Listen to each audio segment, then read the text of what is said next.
SLT අලුත් mega line connection වලට 50%ක දීවන. තවත් ඔෆර් ගැන දැනගන්න 121 අමතන්න.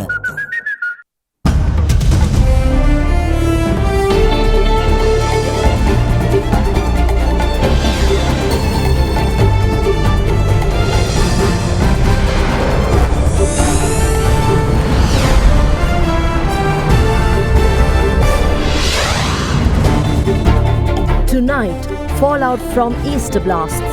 The police curfew back on. More powers given to security forces. The president appoints a committee. They sat on the information. Why didn't the government act on intelligence reports? We knew certain things were happening, but this country is truly democratic today. There is no emergency laws, nothing. So there is hardly anything that we also can do. If I had known by any chance, I would have prohibited the masses.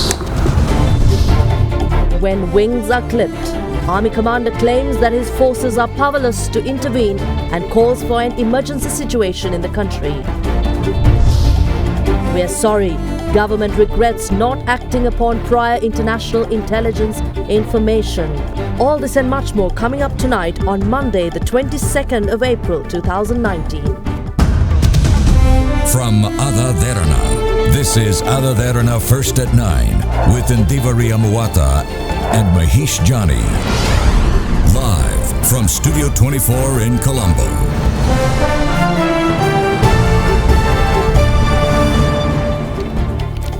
Seeing photos of Sri Lankans queuing up to donate blood doesn't make me never want to visit Sri Lanka again.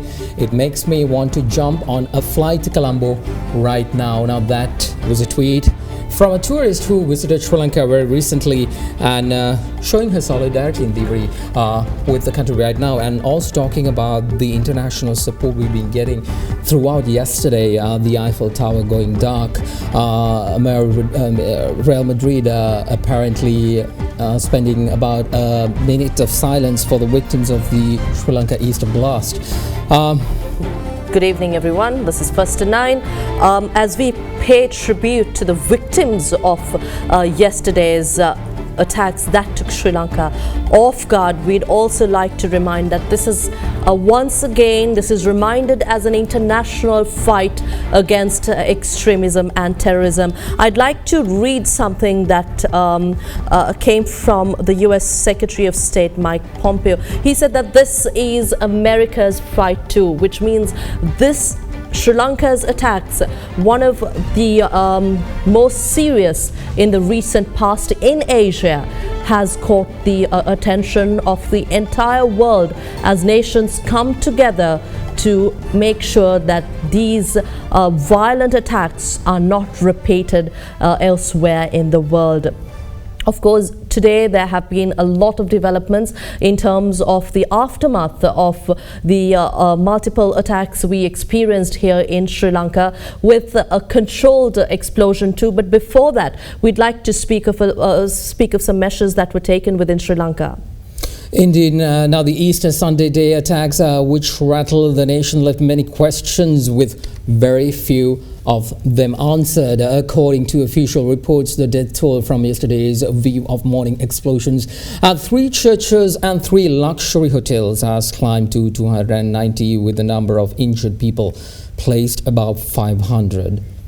Well, foreigners are also among the deceased, and we'd like to bring you an update on that with measures that are taken by the Foreign Employment Bureau, the Sri Lanka Tourism Development Authority and Sri Lanka Promotion Bureau, as well as the Foreign Ministry, in order to ensure that the well-being of those tourists who are receiving treatment within the country are ensured. And the Government Analyst Department confirmed today that the attack on the 3 churches and the hotels in Colombo during the morning hours of yesterday were conducted by suicide bombers. Now, this was confirmed today, and in remembrance of the victims, the government decided to declare tomorrow as a national day of mourning. I think all these decisions came during the Security Council meeting. We will brief you on the developments later on in the bulletin, but just to give you an update on the developments, the security in Colombo has also been tightened after tip-offs were received by other planned attacks. Police curfew is in effect from 8 p.m. today, and we've continuously requested our viewers to stay indoors in order to ensure that we facilitate our security forces personnel to carry out their duties, inspections and operations smoothly without inconveniencing them. Now, people thought the whole incident was over yesterday. But then there was another thing that happened today, earlier this evening. The STF defused an explosive device found inside a van just 500 meters from St. Anthony's Shrine in Kochikade. Meanwhile, an improvised explosive device was detected near the departure area of the Bandaranaike International Airport. While in Petta, the police were able to recover 87 explosive detonators abandoned at the private bus stand in the Bastion Marvatha.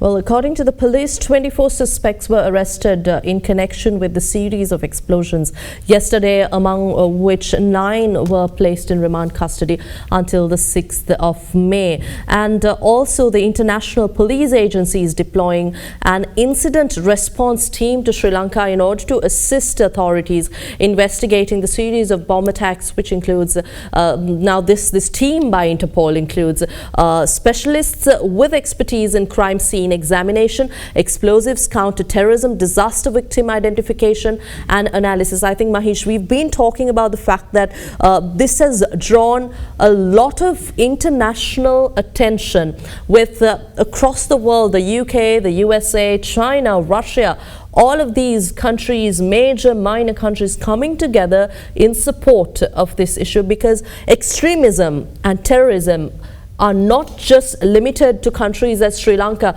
not as before. We see similar incidents reported around the world in the recent past. We saw Paris hit, we saw the US hit, we also saw several terrorist attacks. But Sri Lanka, we were caught off guard, a peaceful nation for 10 years, and we never saw this happening coming. But we also to differ on we were caught off guard because apparently there was intelligence. Correct. Well, the question is, what measures did our authorities take? Exactly. But as a nation, citizens were taken off guard. I think something we saw in our headlines today, Archbishop of Colombo, Cardinal Malcolm Ranjit, says, if there was information, I could have taken measures to cancel off the Easter Masses. Yes, indeed. But again, we do have some statements from the Defense Secretary while he was talking to a foreign news agency. He was questioning him on the intelligence that was received by him. But he says that they do not have enough power to take action.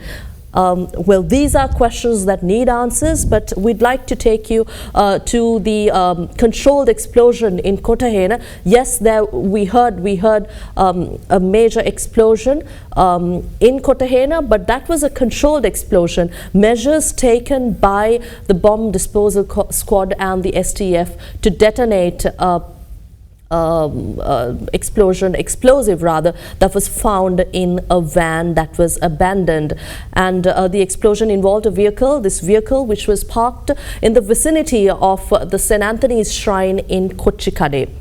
Now, following yesterday's explosion at the shrine, security forces personnel identified a suspicious vehicle in the vicinity of the blast site. The vehicle was parked approximately 500 meters away from the shrine towards fort.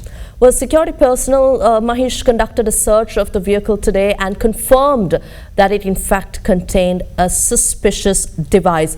They discovered an improvised explosive device inside the vehicle and took measures to dispose of it in a controlled explosion. Now, this a controlled explosion is the term used for an explosion that is in order to defuse a detonator or an explosive that is found, and this was done with supervision of the security forces personnel and experts. Now, prior to the measures, security forces removed members of the public from the area. Then tempers flared when police arrested a suspect, to which the people in the vicinity reacted by attempting to attack him. Later, at around 4:05 in the evening, the explosive device was disposed as a controlled explosion by the bomb disposal unit of the Special Task Force with with no injuries to the members of the general public.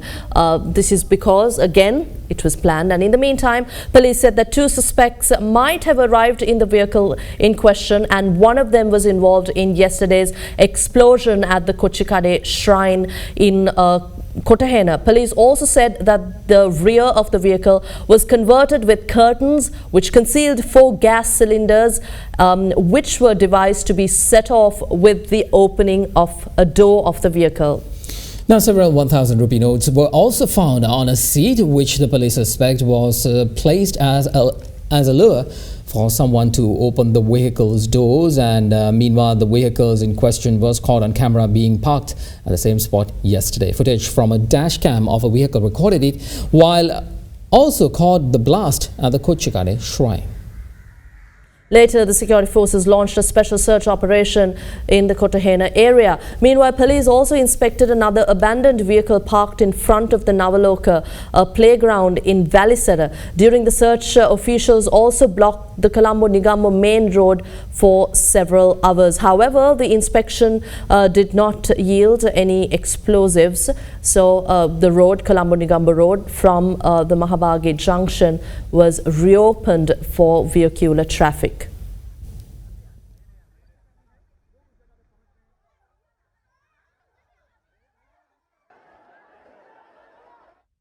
All that was visuals of that controlled explosion which we've been talking about, which was taken into account this evening. Now, it was confirmed today that 6 suicide bombers were responsible for the explosion at 3 churches and 3 high-end hotels. The death toll from the 8 explosions yesterday has now risen to 290, while over 500 injured.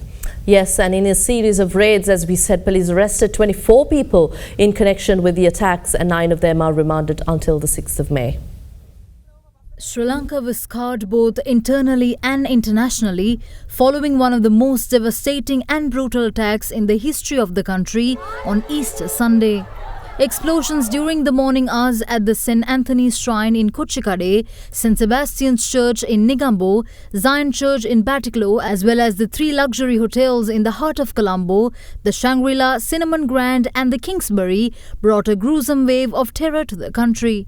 The government analysts today confirmed that all 6 explosions carried out between 8:45 and 9:15 a.m. last morning were suicide attacks. Later in the afternoon, explosions also took place in the areas of Dehiwala and Dematagoda.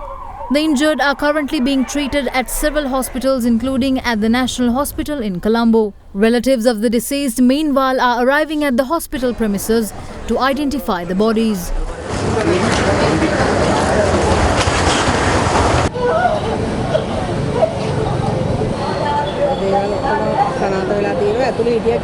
Addressing a media briefing this morning, the Deputy Director General of National Health Services, Dr. Kumara Vikramasinghe, said that out of the 11 foreigners who are being treated at the National Hospital, 1 is in critical condition. Due to the emergency situation which occurred yesterday, 263 people were admitted to the hospital, and out of them, 206 were admitted into the hospital for further treatment. 50 people dead on admission, and out of them 11 were foreigners. There are 4 Chinese nationals, 1 Morocco national and 1 Indian national are still being treated in the hospital.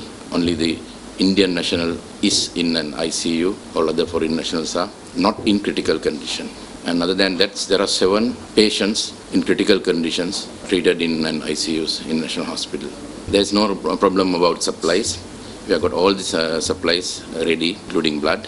Yesterday's attacks prompted the government to beef up security across the island and to engage in security operations in search of further explosives.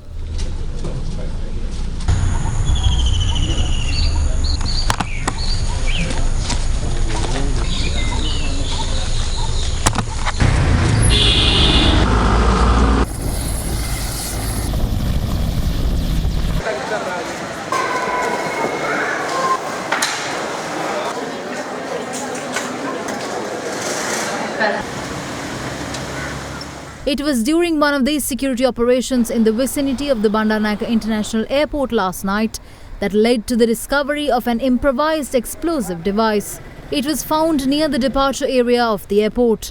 It was a 6 feet long locally manufactured IED made with the use of a PVC pipe.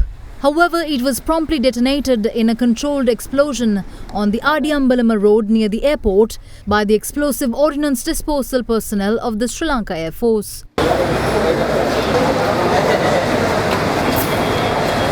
Earlier in the day, police also recovered 87 low explosive detonators abandoned at the private bus stand at the Bastion Mawatha in Peta during search operations.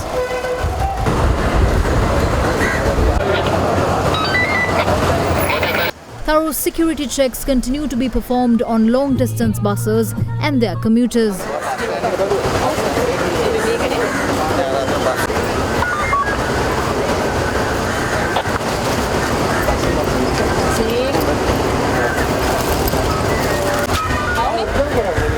Meanwhile, a van was taken into police custody along with its driver in Vellavatta. The police believe that the vehicle had been used for the transportation of relevant explosives to Colombo, which were later used to carry out the attacks. The police later managed to discover the house that was used by the main suspect in preparation of the explosion set off at the Shangri-La Hotel in Colombo yesterday. It is believed that the suspect had made the preparations for the attack at the house in question along the Sheriff Mawatha in Panadura. The owner of the house had recognized the deceased suspect after police showed him a photograph of the suspect's remains. The search operations had discovered raw material used in manufacturing bombs, bomb circuitry, mobile phone parts as well as a SIM card. The police believe the suicide bomber who perpetrated the attack at the Shangri-La Hotel was the mastermind behind yesterday's series of attacks.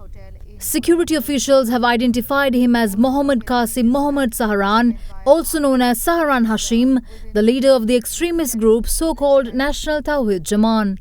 On 11th of April, the National Intelligence Unit had obtained information regarding what transpired as a devastating series of attacks in the country, and a report produced by the unit had also mentioned Saharan Hashim as the chief suspect. Meanwhile, 2 explosions were carried out at a 3-story luxury house along the Mahavila Road in Demataguda yesterday. Police now confirms that 2 sons of the owner of the house, 33-year-old Imsat Ahmed Ibrahim and 31-year-old Ilham Ahmed Ibrahim, to be the suicide bombers of the explosions that took place at the Cinnamon Grand and the Kingsbury. The police also believe that one of family members had set off the bomb from a remote control at the house that killed the 2 police officers who were conducting a search upstairs. 30-year-old Ijaz Ahmed Ibrahim, one of the sons of the house owner, is currently in police custody, while Ismail Ahmed Ibrahim, the youngest son, is currently missing. A group of police officers arrived at the house in question following the first explosion. A second explosion took place with the police officers at the premises, killing a 25-year-old woman, Fatima Jipri, and her 2 children.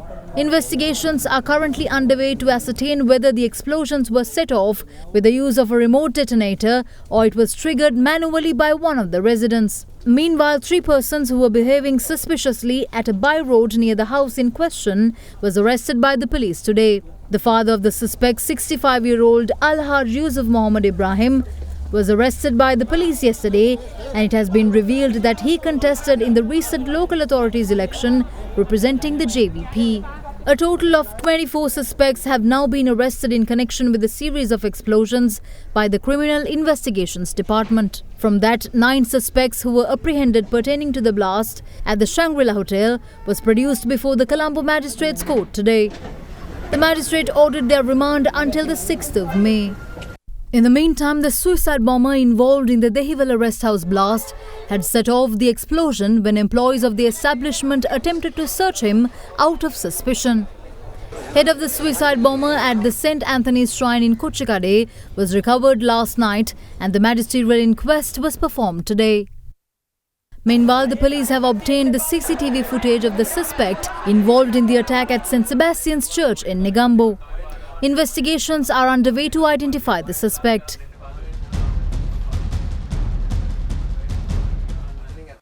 Meanwhile, CCTV footage of the suicide bomber who carried out the attack at the Zion Church in Batticaloa was released to media today.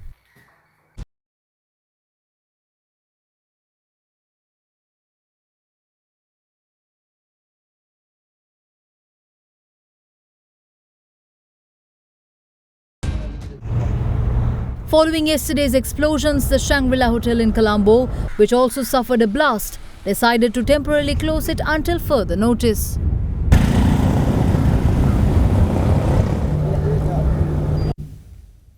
The National Security Council decided to give more powers to the police and the tri-forces on the security of the citizens and the country. The Security Council took this decision when it met under the patronage of President Maithripala Sirisena at his official residence this morning. Accordingly, the government decided to gazette some regulations on combating terrorism as emergency laws with effect from midnight tonight. The President's media unit also announced that the government decided to declare tomorrow, the 23rd of April, as a day of national mourning for the victims of the ruthless terror attacks at churches and hotels in the country yesterday.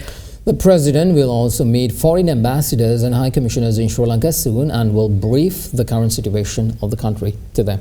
President's media unit also said that the President will seek international assistance in combating terrorism. The President also directed the police and tri-forces to strengthen security at Catholic shrines island-wide.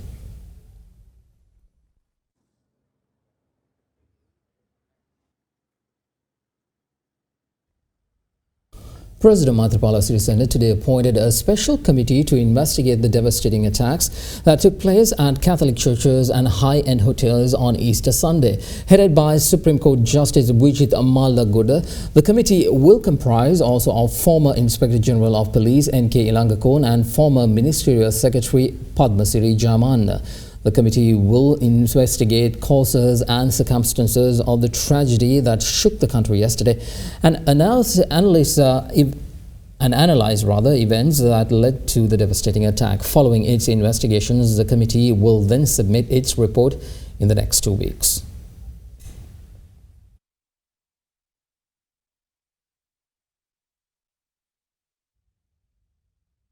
Well, the Government Information Department announced that the police curfew will be reimposed island-wide from 8 tonight to 4 a.m. tomorrow, and toll fees will not be charged on all expressways from 6 p.m. to 9 p.m. Today. So I think toll fees were not charged. And also, we'd like to remind you that all private Catholic schools will remain closed until Monday, and the Education Ministry also informed that all schools will be closed until tomorrow. So these are some updates we have on the security measures taken in the aftermath of yesterday's attacks.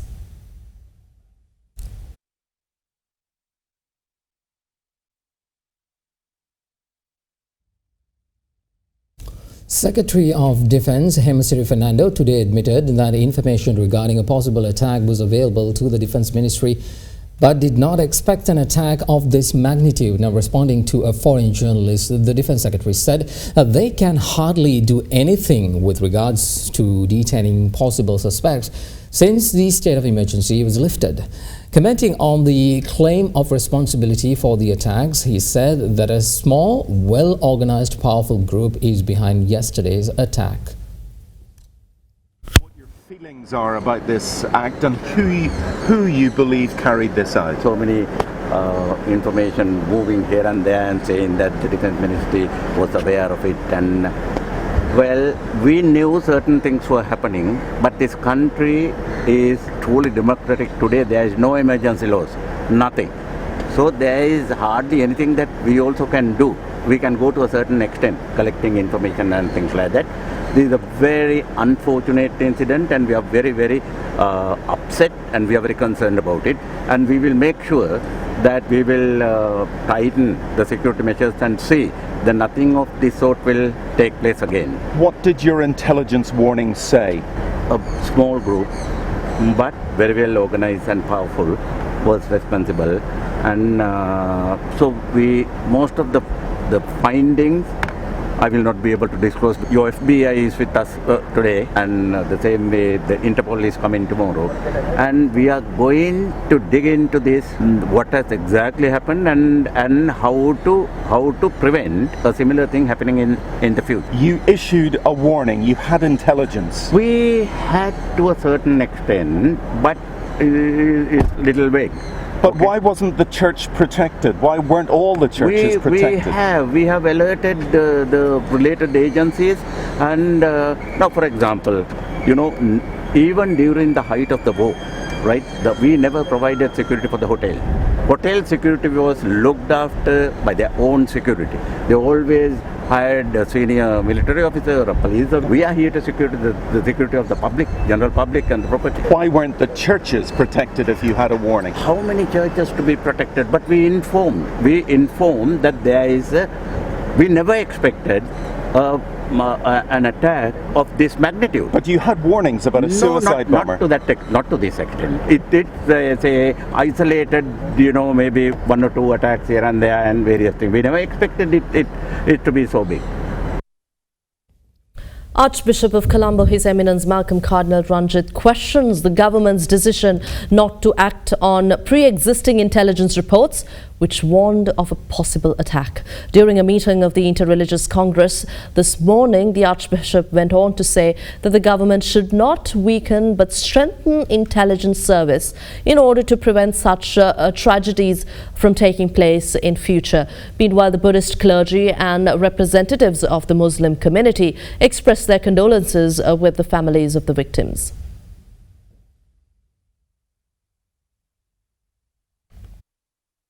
We do not know the forces at work behind this attack, since it looks like this is just the tip of the iceberg. The group involved in yesterday's attack are a sorry bunch, as there might be a bigger cadre orchestrating them from behind the scenes. And they might not necessarily be the same race. We have to be patient and bear this grief respectfully, since that is our responsibility as Christians. A country's law should be the same for all, and it is the responsibility of those enforcing law to take action against wrongdoers. News media reported that there were information pertaining to a possible attack. If that's the case, couldn't we have prevented this situation?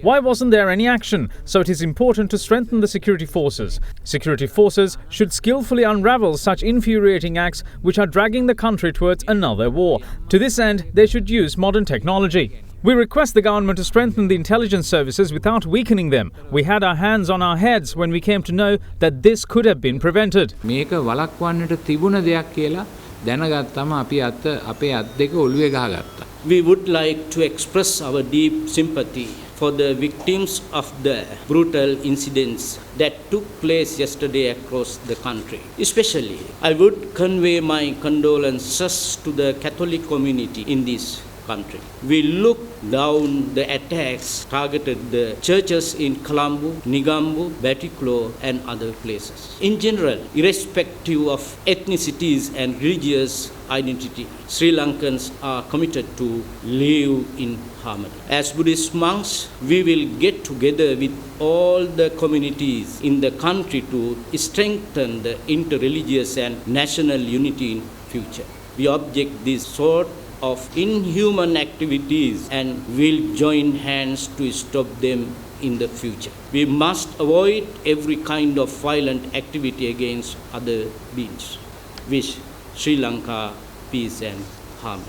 Our condolences to our Christian and Catholic brothers and to the country as a whole. As history would show, Sri Lanka has been a model of coexistence over past centuries. So we must get back to that state. So we must do something as a country to prevent the recurrence of this. There are two important things that the government has to do. Establish the rule of law. Whichever community, whichever position he has, if he steps outside the framework of the law, action must be taken strongly. The state and all of us must get together to remove hate speech from our public discourse.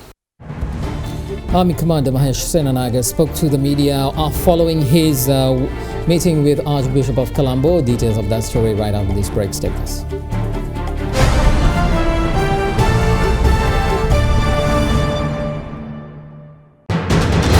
You are watching Sri Lanka's #1 news channel. This is AdaDerana 24.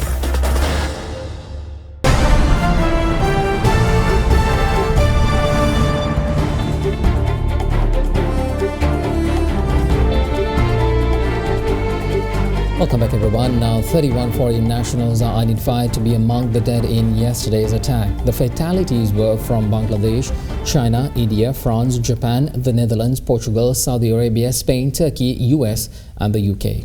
Well, according to the Ministry of Foreign Affairs, 14 other foreign nationals are unaccounted for at present, and one of the first US citizens identified in the Sri Lankan attacks was Dieter Kowalski from Colorado, and according to his employer Pearson Education Publishing Company, Dieter had just arrived at his hotel where many of his colleagues had stayed over the years when he was killed in the explosion.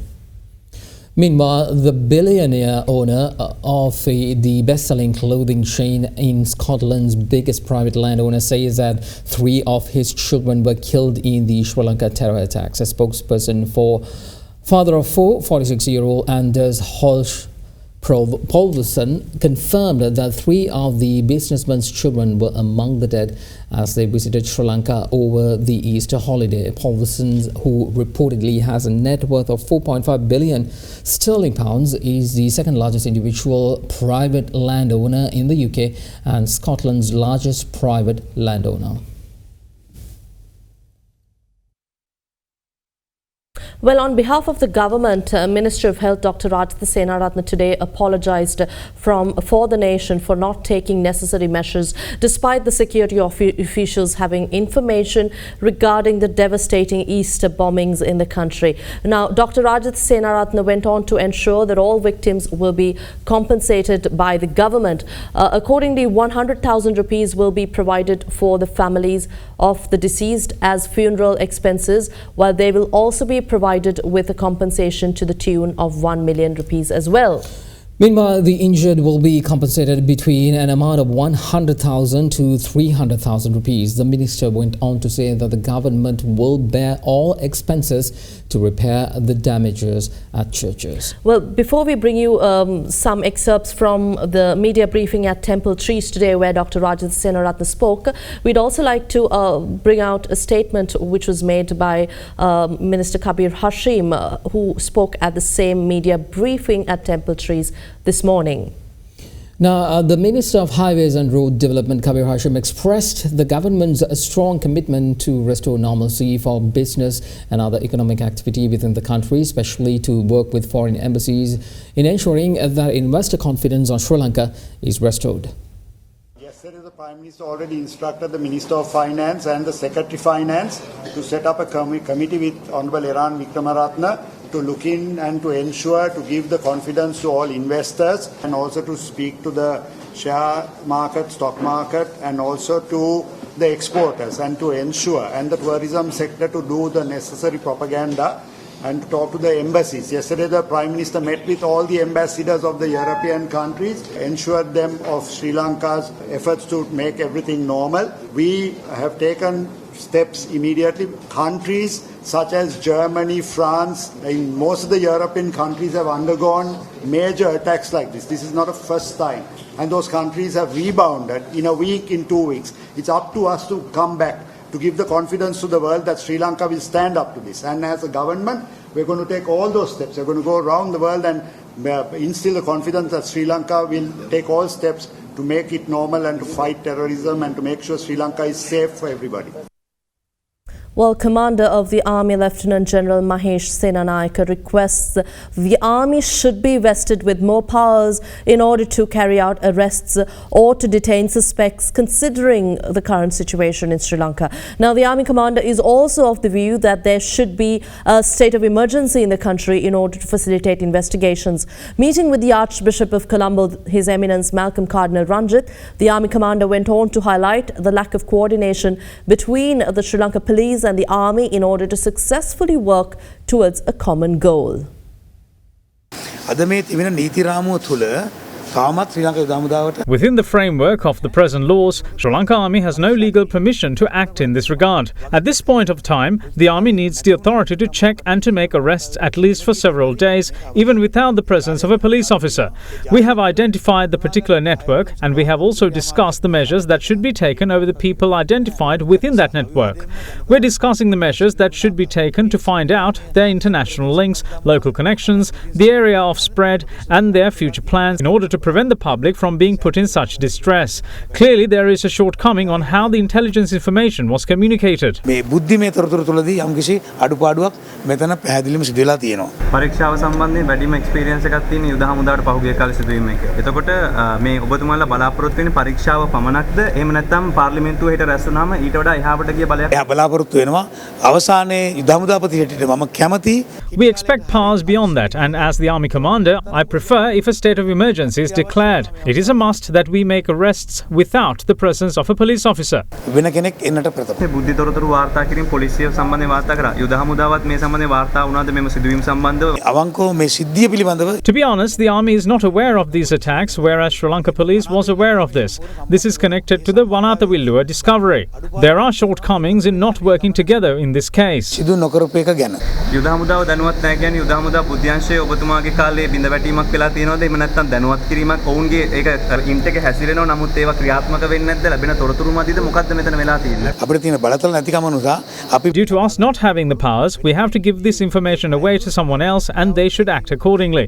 That is where the problem lies. එතනයි ගැටලුව තියෙන්නේ. යුද හමුදා බුද්ධ්‍යංශ මේ තොරතුරු වාර්තා නොකරට ඔබතුමාලා ආරක්ෂක කවුන්සිලයේ විදියට රැස් වෙනවා. ආරක්ෂක කවුන්සිලයට මේ සම්බන්ධයෙන් දැනුවත් කිරීමක් මීට පෙර ලැබුණේ නැද්ද? සිද්ධිය පිළිබඳව නෙමෙයි මේ සිද්ධිය දක්වා. Not the situation, but we have discussed matters which lead to the incident.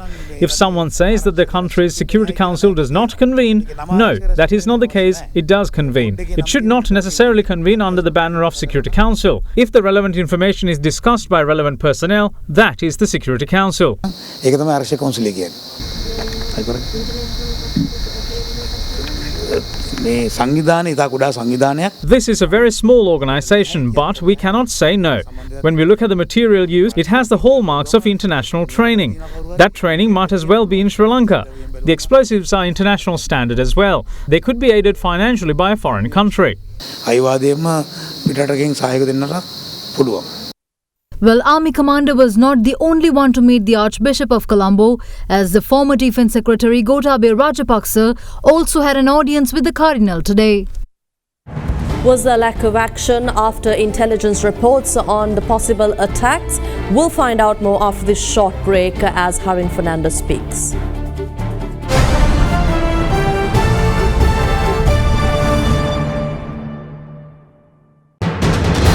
You are watching Sri Lanka's #1 news channel.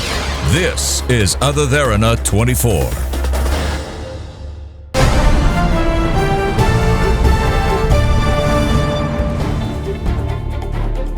Well, as we brought to you earlier on the press briefing held at the Temple Trees today, on behalf of the government, Minister Dr. Rajitha Senaratne apologised to the nation for not taking necessary measures to avert yesterday's attacks, despite intelligence units being in possession of the information regarding the attacks yesterday. The minister went on to ensure that all victims will be compensated by the government. Now, accordingly, 100,000 rupees will be provided for the families of the deceased as funeral expenses, while they will also be provided with compensation to the tune of 1 million rupees. The international intelligence agencies have informed on the 4th of April such an incident will take place in this country, and in those detailed reports they have said that the targets are the Christian and Catholic churches and also the tourist hotels.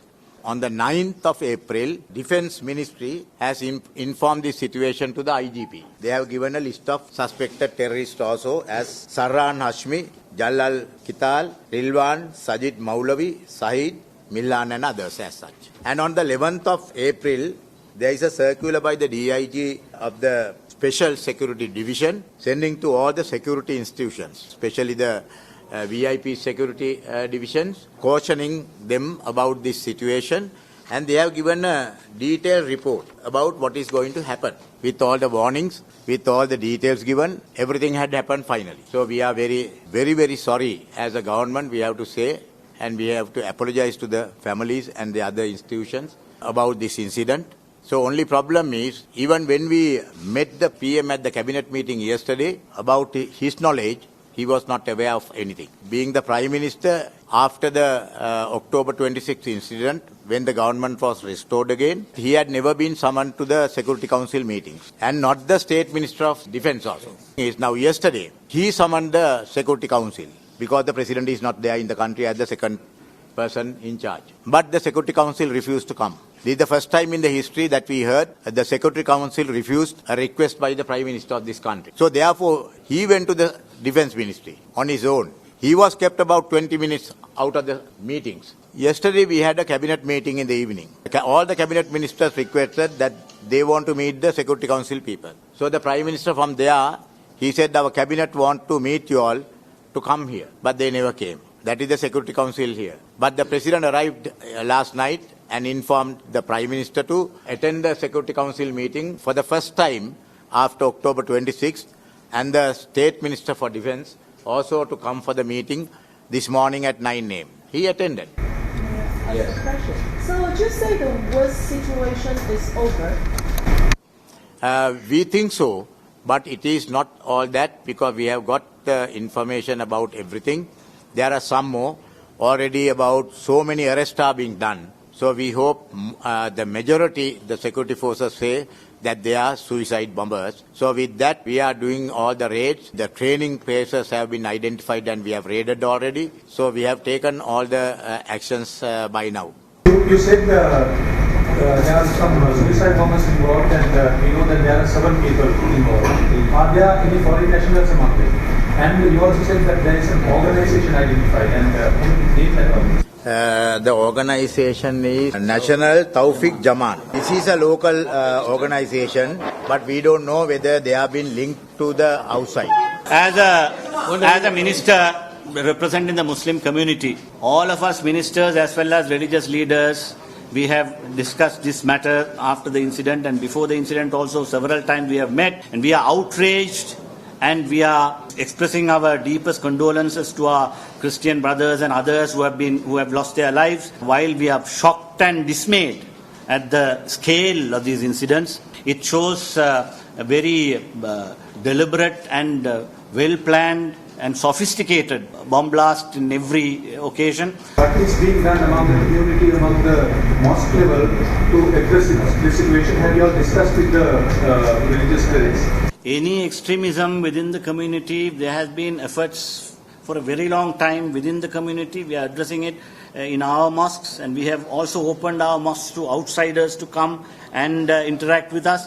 We have also looked at very seriously within any element that would profess such an ideology. But what is unfortunate is more than 6 months, names have been known, people have been identified, but no one was apprehended before they engaged in this heinous crime. We are all ashamed of this. Meanwhile, Minister of Telecommunication Harin Fernando also emphasized that there had been lack of action by the defense officials despite them receiving necessary information in relation to these attacks. He expressed these views during an interview with the BBC World Service today. Report from the Ministerial Investigation Department had it, or as the Ministry of Security Division had these particular details. However, this was not dealt properly, or the Prime Minister was not informed. And as you are aware, the Law and Order Minister is the President, and the Defence Minister is also the President. So therefore, there was probably a miscommunication. So this was raised by the Cabinet of Ministers, how this particular report was not taken serious. The million-dollar question was, this was sent on the 11th of April, and no proper government official actually had their hands on it. Well, opposition leader Mahinda Rajapaksa says that the government should be held accountable for the series of attacks that took place yesterday. Speaking at a media briefing at the opposition leader's office today, he went on to say that he is not satisfied in the manner in which the government reacted and is handling the incident, and said that more should be done in order to ensure safety of the people of Sri Lanka. Religious observances were held at the office of the Leader of the Opposition today with the participation of religious leaders from the 4 main religions in the country. Opposition leader Mahinda Rajapaksa expressed these views at a media briefing held following the religious activities. For the first time in Sri Lanka, 30 foreigners were killed owing to such an incident, and we offer our condolences to their respective countries. Among them was the wife of a well-known US national who helped build a hospital in Ratnapura. We're not satisfied with the way the government is handling this situation because they were informed in writing about the attacks earlier. If the public was informed earlier, this many deaths would not have occurred. The government should be held responsible. This is a national issue. It is regretful that such an incident occurred not even 10 years after the 30-year conflict was brought to an end.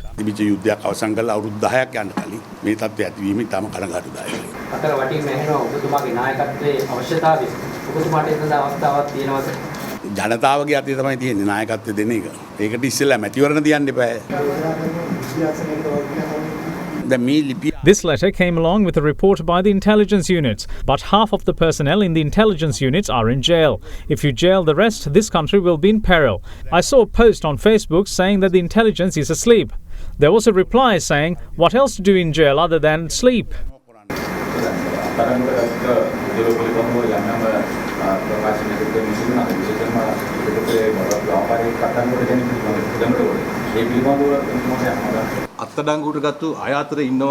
Among those arrested is a businessman named Alhaj Yusuf Muhammad Ibrahim. He was included in the national list under the JVP at 2015 general election. Some of his children carried out these attacks. He had close ties with politicians Mujibur Rahman and Asad Saleh. After explosives were found in Wanathavillua, I raised a question in Parliament demanding to know who is behind this. MP Mujibur Rahman was the one who got ruffled and moved very quickly to dismiss it. This letter was sent to the security detail of VIPs. Why didn't they take any steps to counter this? The government should take responsibility for all those who died and were injured. විදේශ මාධ්‍ය වාර්තා කරලා තියෙනවා ජනාධිපතිතුමාගේ අගමැතිතුමාගේ ගැටුම මේ ප්‍රශ්නයට ඇතිවෙන්න හේතුවක් වෙන්න ඇති. ඒ දෙන්නගේ ගැටුම ගැන මම All of you know more about the disagreement between the President and the Prime Minister better than I. It is an open secret. It is pointless sending us this letter to ensure our protection. It is the public safety that must be prioritized. I asked those responsible, including the IGP and the Prime Minister, as to why the public was not informed. There were those who were arrested and later released. The police had a list of 90 suspects who were to be taken into custody, but this operation came to an abrupt halt because of external pressure. බලපාමක් ගවිල්ලා නැවතුණා. ඒක තමයි ඇත්ත. ඔබතුමා සමග පැවති සාකච්ඡාවෙන් පස්සේ අග්‍රාමාත්‍යවරයා ප්‍රකාශ කරා එතුමා දැනගෙන හිටියේ නෑ මේ සම්බන්ධයෙන් කියලා. ඒ අපේ වැරද්දක්ද? Is it our fault? It is their government and the IGP was appointed by them.